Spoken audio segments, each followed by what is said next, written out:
اللهم ارحم موتانا وموتى المسلمين. اللهم من كان منهم محسنا فزد في حسناته، ومن كان منهم مسيئا فتجاوز عن سيئاته.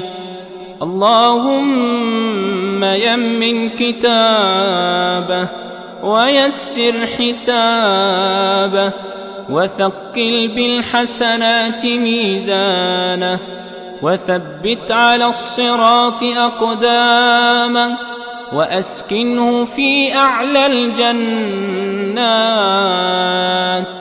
بجوار حبيبك ومصطفاك صلى الله عليه وسلم.